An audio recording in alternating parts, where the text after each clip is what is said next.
Jesse Ventura, I've seen some outlandish outfits before, but this one takes the cake.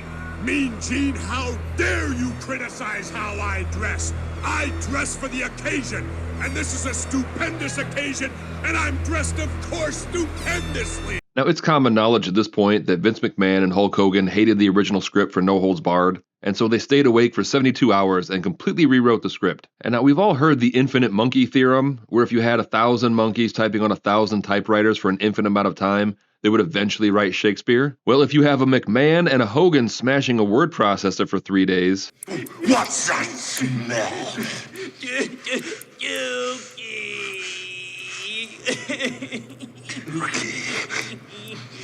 Yeah, that's about the only kind of movie you could get from that scenario.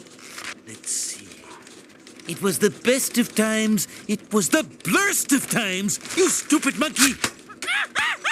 McMahon and Hogan wish they could have written a line that good. And now this is the second time I've done a breakdown of this movie, because No Holds Barred was actually the third video I ever did on this channel, and it was completely removed from YouTube by WWE Studios, which is a damn shame because this story needs to be told. And other people have videos on No Holds Barred. Why'd they pick on mine? But with the recent death of Hulk Hogan and the fact that Vince McMahon can go suck a butt, I decided to give it one more try. So No Holds Barred follows Hulk Hogan as Rip, who is the current heavyweight champion in the WWF. And announcing at ringside are Jesse the Body Ventura and Mean Gene Okerlund, who are playing themselves. My question is this: why isn't Hulk Hogan just playing Hulk Hogan? I mean, he is playing Hulk Hogan. Like, Hulk Hogan can only play Hulk Hogan, but instead of being Hulk Hogan, his name is Rip. Like, could they not get Hulk Hogan and Vince McMahon to sign off on the rights to Hulk Hogan? And now, how you're introduced to the main character really helps set the stage for the character's wants, needs, and motivations.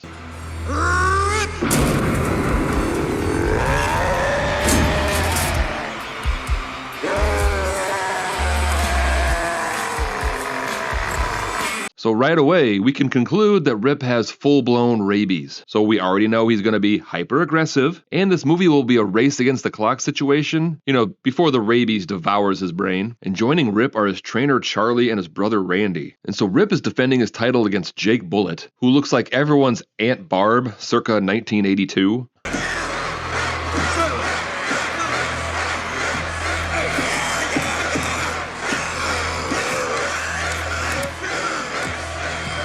And yes, it is an awful lot like hulking out, but in this movie they call it ripping ass. And watching the match are the executives from World Television Network, led by the cartoon villain Mr. Brell. And Mr. Brell is upset that his network is last in the ratings, and he wants Rip to wrestle on their network. I want that jockass on this network.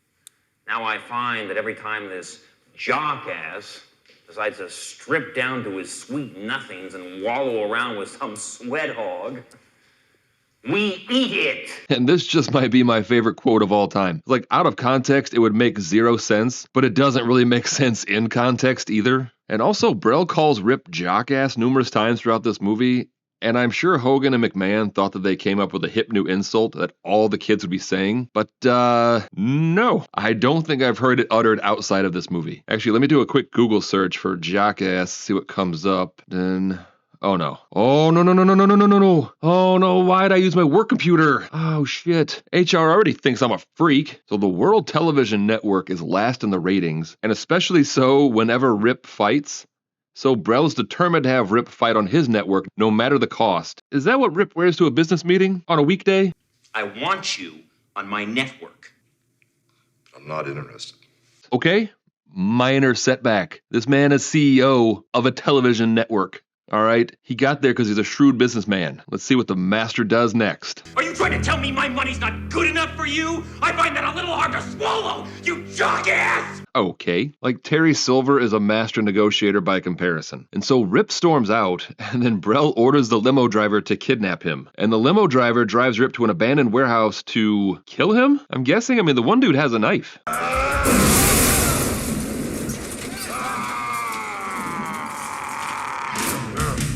No notes, just zero notes. That scene is perfection. Like, I'm just imagining Hogan and McMahon high-fiving while writing that scene, and it's just giving me life. And also, fun fact, this goon right here is the same guy that got his head popped in a vice by Joe Pesci in Casino. And having your head crushed in a vice is the perfect way to describe how it feels to watch this movie.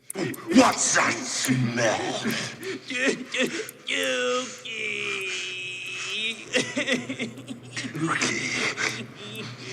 Like, was there a single professional filmmaker on set at all during the making of this movie? Like, were they watching the dailies and just muttering, "This is fucking brilliant"? And then Rip leaves and just never mentions this attempted assassination to anyone ever. Rip then goes to the boardroom where his network has assigned him a new PR liaison named Samantha Moore. And now Hogan and McMahon use their vast knowledge of women and romance, and they crafted the greatest love story known to man.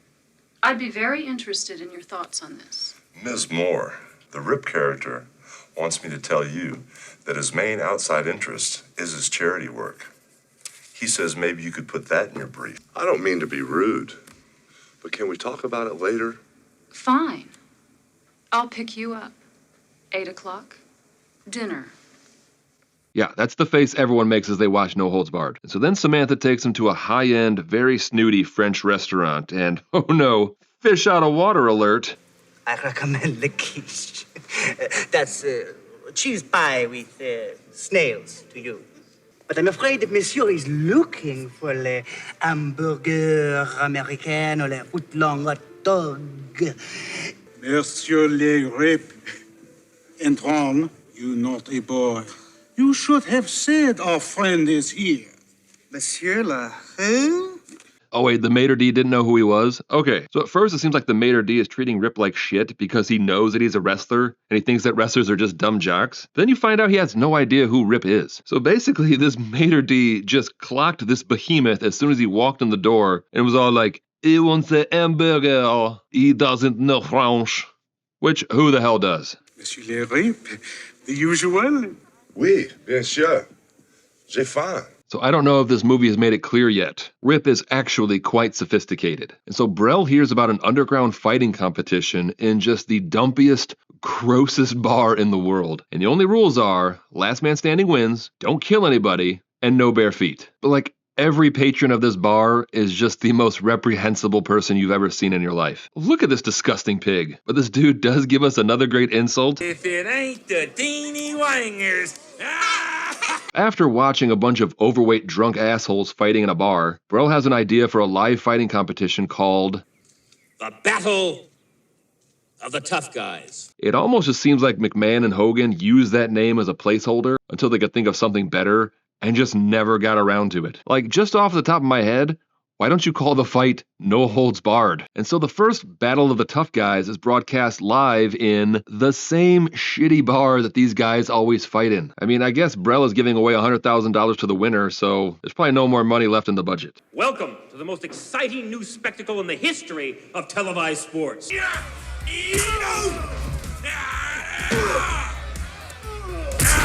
Wow! I can't believe that fat guy in sweats beat up that even fatter guy in sweats. This is truly the most exciting new spectacle in the history of televised sports. Then right in the middle of the competition, we meet our main bad guy, Zeus. And now it's important for the heel to really cement himself as a bad person. Excuse me.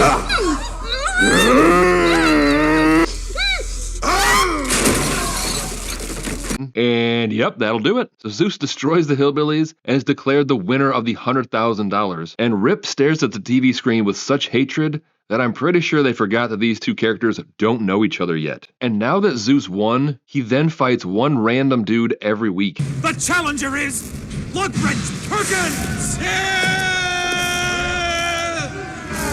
The champion who has come to this industrial arena to battle Lugwrench on his own turf. Zeus! And week 2 sees him fighting Lugwrench Perkins, and it looks like this is Lugwrench's home turf because this is where he works. And it looks like he just finished his shift or is in the middle of his shift. Like he might just be on his lunch break. And also, does the winner of this one get $100,000 too? Like, is Zeus getting $100,000 for every single time he fights? And then Rip and Samantha fly to a convention, and Rip takes her to a diner because he is so down to earth. Oh, me and Ripper go way back. You couldn't ask for a greater guy. Oh my God, he is so down to earth. Have we mentioned his charity work? And naturally, the diner gets robbed by 2 armed gunmen. And Rip decides to attack the robbers with wanton disregard for the safety of others, and he causes probably $10,000 worth of damage in the process. And it appears as though Samantha is starting to fall for Rip. I don't see how any woman could fall for Rip or Hulk Hogan. Like, just gross. How can there only be one room left? Just remember, your office made the reservations. And she goes in the bathroom, and we get this. Well, your office made the reservations. But we soon learn that she's been working for Brel this entire time. Her whole deal is to try to seduce Rip, and I'm not sure what the end game is, but she's not supposed to be on Rip's side. So why would she be so mad that he thinks she messed up the reservations? Put that in your brief, Ms. Moore. And so Rip steals an idea that he literally got from an episode of Full House, and he divides the room in two. And now Samantha has not known Rip for a long time. She's now stuck sharing a bed with him with only a blanket in between them. Why the hell is she going to sleep in her underwear? And before your mind can even catch up to what's going on here, we get this.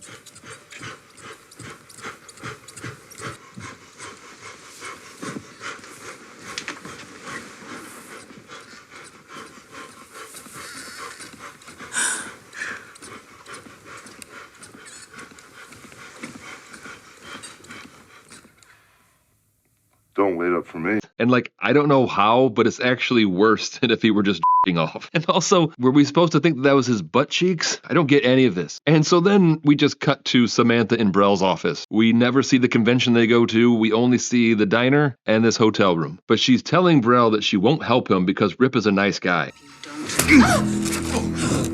Jesus. And so then Sam goes to Rip and apologizes for what Brel tried to make her do. I can't believe you. Hey. Here, I come crying my eyes out to you, pouring my heart out. And you make a big joke about it. I'll fight back. Hey, wait a minute, big plug. I hope it breaks. No, you don't. And yay, now they're boyfriend and girlfriend. I, for one, am glad because the sexual tension was getting unbearable. Like, they act like they're a married couple who just made up after a fight. The closest they had to a date was Rip doing push-ups in the bed they shared before finally ejaculating. But just then, Zeus appears on television and challenges Rip to a fight. This is a challenge. Zeus, buddy. Camera's over here. You gotta look at the camera with both eyes, bud. So the next day, Rip is at an event for his charity called Sports for Kids. And my God, is the name of every event in this movie a placeholder that they just never made it past the first draft? And Zeus and Brel again challenge Rip to a fight, but Rip doesn't say anything. Zeus! The undisputed champion of the world. Champion of the world. Zeus has fought like two random hillbillies in a factory. Rip is the undisputed heavyweight champion of the world. Like, they don't even fight in the same wrestling league. None of this makes any sense. And then, for reasons unknown, Brel sends one of his goons to rape Samantha. Shut up! No! But Rip shows up and runs the guy into a tree, most likely killing him. God, I hate it when you're hurt. Pretty sure it's the first time you've ever seen her upset or hurt. And like, is she actually a PR executive? Like, if so, shouldn't she go back to her job at her PR firm? And if this whole thing was just set up by Brel, how the hell did he infiltrate her into the other rival network? Makes sense when you realize this movie was written by AI. Assholes Incorporated. Oh, good times. This video is going to get pulled. If it makes it a week, I'll be very surprised. But I'm going to keep a copy of it this time. I'll tell you what, if it does get pulled, I'll put it back up on my Patreon. Can't pull it from there, assholes. And so Randy goes to watch Zeus fight, and he runs into Brel. Hey, we are not Zeus fans. Yeah, that's right. Rip's his brother. Oh, Randy's friend. You absolute dog shit dope. So Zeus attacks Randy, and Randy puts up a pretty epic fight too. It's Scorpion.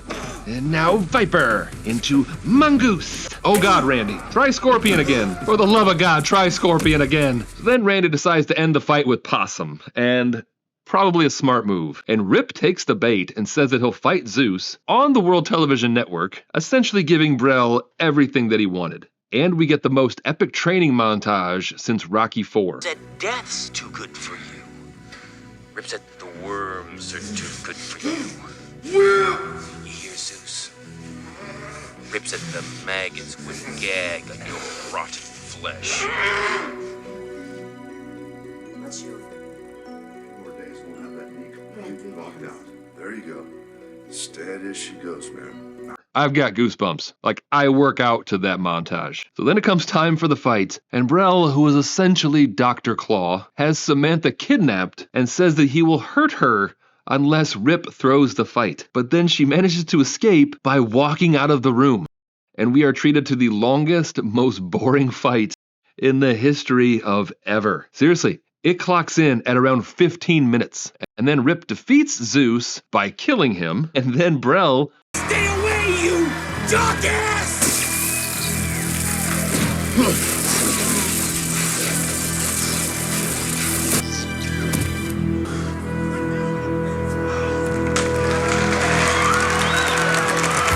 Here's my thing, like, we, the audience, know that Brel is the most evil person who ever lived. No one in this crowd knows this. There are children here. They just witnessed a man die. Like, right now, this would be on the dark web. Like, they would never be able to replay this fight ever, because 2 people died. And so that was no holds barred. And now, I will say, my very first interaction with this movie was my older brother went to go see it when I was like 8. And he came home and he told me about it.